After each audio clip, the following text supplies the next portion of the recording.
नमस्कार मित्रों, आर्य टीवी के इस आध्यात्मिक चैनल पर आपका पुनः स्वागत है। पिछले एपिसोड में हमने मनाचे श्लोक के 55वें श्लोक का विवेचन सुना था। आज हम 56वें श्लोक का विवेचन सुनेंगे। तो आइए शुरू करते हैं आज का एपिसोड। आज का श्लोक इस प्रकार है। दिनाचा दयाळू मनाचा मवाळू स्नेहाळू कृपाळू जनिदास पाळू तया अंतरी क्रोध संताप कैचा जगी धन्य तो दास सर्वोत्तमाचा। मराठी भावार्थ सुनते हैं।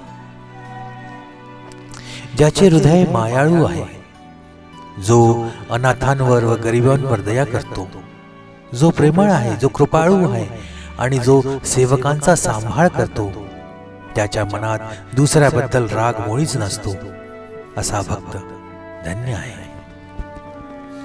हिंदी भावार्थ सुनते हैं। जिसका हृदय कोमल है, जो अनाथों और गरीबों पर दया करता है, जो प्रेममय है, जो दयालु है और जो सेवकों की परवाह करता है, उसके मन में दूसरों के प्रति कोई गुस्सा नहीं है, धन्य है ऐसा भक्त। आइए विवेचन सुनते हैं। भक्त व्यवहार में कैसा होता है, इसका वर्णन समर्थ इस श्लोक में करते हैं। संत, भगवान के भक्त, सत्पुरुष दीन लोगों के प्रति दया रखते हैं। दुखी और पीड़ित लोगों के लिए उनके हृदय में करुणा भरी होती है। जैसे एक माँ का अपने बच्चे के प्रति ममत्व और कोमलता होती है, वैसे ही संतों का हृदय संपूर्ण जीवों के प्रति प्रेम और करुणा से परिपूर्ण होता है। अज्ञान के कीचड़ में फंसे लोगों को संत देख नहीं पाते।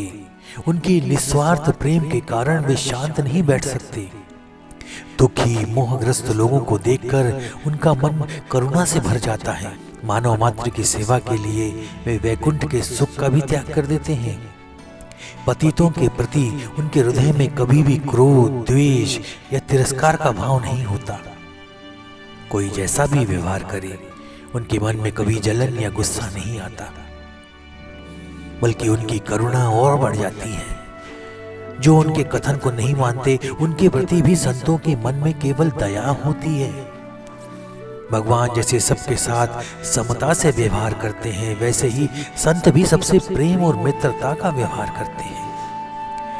इसलिए गीता ने भी भक्त के वर्णन में मैत्रः करुणा एव च जैसी विशेषताएं बताई हैं। इसी कारण समाज कल्याण की इच्छा रखने वाले महापुरुषों ने मनुष्य को संतों के चरण पकड़ने का आदेश दिया है। पहले उन चरणों को पकड़ना चाहिए। इस प्रकार समाज कल्याण के लिए दया और क्षमा जैसे गुणों से संपन्न परमात्मा के ऐसे सेवक धन्य होते हैं। ये 56वें श्लोक में समाप्त हो रहा है। गीता ने स्थिर बुद्धि वाले आदर्श पुरुष के लक्षण बताए हैं, जिनसे इस वर्णन की तुलना की जा सकती है।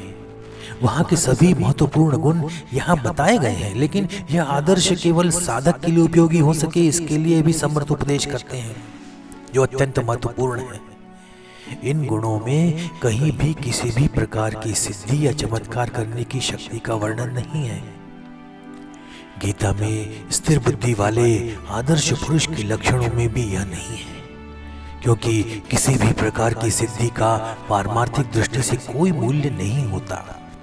श्रद्धा दृढ़ हो, इसके लिए कभी कभी उनका उपयोग होता दिखाई दे सकता है, परंतु ऐसी कृत्रिम श्रद्धा भी खोखली ही होती है। सिद्धि का प्रयोग अहंकार को बढ़ाता है, जो परमार्थ को हानि पहुंचाता है। इसलिए गीता जैसे शास्त्रों ने या समर्थ रामदास स्वामी ने भी आदर्श पुरुष के लक्षणों में सिद्धि का संबंध नहीं आने दिया। दुर्भाग्य से हम अक्सर नम्रता वाले व्यक्ति की बजाय चमत्कार करने वाले व्यक्ति को महान समझते हैं। किसी व्यक्ति का उल्लेख करते समय समर्थ उसे भक्त, संत, महात्मा, योगी, सिद्ध कहने की बजाय उसे दास कहते हैं, परमात्मा का दास कहते हैं। यह अत्यंत महत्वपूर्ण है। कुछ सिद्धियां प्राप्त करने वाले या लोगों को आकर्षित करने वाले तथाकथित महंत स्वयं को परमेश्वर, ब्रह्म, सच्चिदानंद कहकर पुकारते हैं और इन्हीं उपाधियों का प्रदर्शन करते हैं। उनके इस अहंकार को अवसर न मिले, इसलिए समर्थ ने दास शब्द का प्रयोग किया है। शिष्य को अपने गुरु को आदर और निष्ठा के साथ सर्वोच्च मानना चाहिए, परंतु गुरु को स्वयं को क्या समझना चाहिए इसका ध्यान रखना चाहिए। इसलिए समर्थ दास शब्द का उपयोग कर रहे हैं। मेरा अहंकार न बढ़े, मैं भगवान विष्णु का सेवक हूं, यह उस महान पुरुष की धारणा है। अहंकार ज्ञानियों के पीछे हाथ धोकर लगता है और उसके गले पड़ जाता है, ऐसा संत ज्ञानेश्वर महाराज ने कहा। इसलिए इस अहंकार को बढ़ावा न मिले, इसके लिए दास शब्द का प्रयोग किया गया है। तत्वज्ञान की दृष्टि से भी दास शब्द एक भूमिका प्रस्तुत करता है।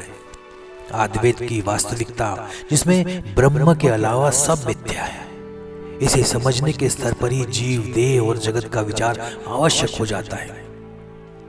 सभी तत्वज्ञान इन्हीं 5 तत्वों के विचार पर आधारित होते हैं। इनका स्वरूप समझाने का तरीका तत्वज्ञान के भेद को बताता है और तत्वज्ञान के भेद को बनाता भी है। भारतीय तत्वज्ञान मुख्य रूप से 3 वर्गों में आता है। शंकराचार्य जी का अद्वैत, रामानुजाचार्य, वल्लभाचार्य और निम्बार्क का विशिष्ट अद्वैत और माधवाचार्य का द्वैत।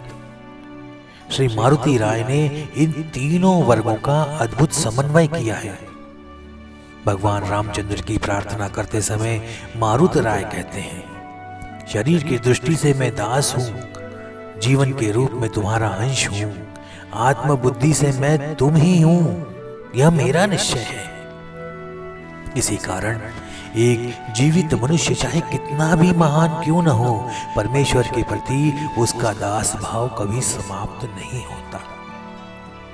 शरीर धारण करते समय उसमें कुछ न कुछ देह भाव रहता ही है। जीवन की आवश्यकताओं को किसी न किसी रूप में पूरा करना ही पड़ता है। भोजन, नींद, निवास की व्यवस्था करनी पड़ती है। निसंगता या वैराग्य की तीव्र भावना से संपूर्ण नग्न रहने वाले किसी प्रकार का बिस्तर, ओढ़ने का कपड़ा या आश्रय अपनाते ही हैं। अन्न और पानी का सेवन, मल विसर्जन करना पड़ता ही है। बीमार होने पर पीड़ा होती ही है और ज्ञानेंद्रियां अपने विषयों का अनुभव करती ही हैं। तत्वज्ञान के उच्चतम स्तर पर पहुंचे महान पुरुष भी परमेश्वर के प्रति शरीर की दृष्टि से दास होते हैं। इसलिए संतों ने सेवक की तरह जीवन जीते हैं। समर्थ महान पद प्राप्त महात्माओं का विशेष रूप से परमात्मा का दास कहकर वर्णन करते हैं। साधकों को यह समझना आवश्यक है कि उन्हें सुखी, आलसी नहीं होना चाहिए। शरीर की कष्ट सहन क्षमता को बनाए रखना चाहिए। समर्थ का आराध्य भगवान राम है, लेकिन उनकी शिक्षा में सांप्रदायिक दुराग्रह का कोई अंश नहीं है। जो यहाँ भगवान राम परमेश्वर के संदर्भ में सर्वोत्तम शब्द का उपयोग करके व्यक्त होता है। तो आज का विवेचन यहीं समाप्त होता है। मिलते हैं अगले एपिसोड में एक नए श्लोक और नए विवेचन के साथ। तब तक के लिए जय जय रघुवीर समर्थ। नमस्कार।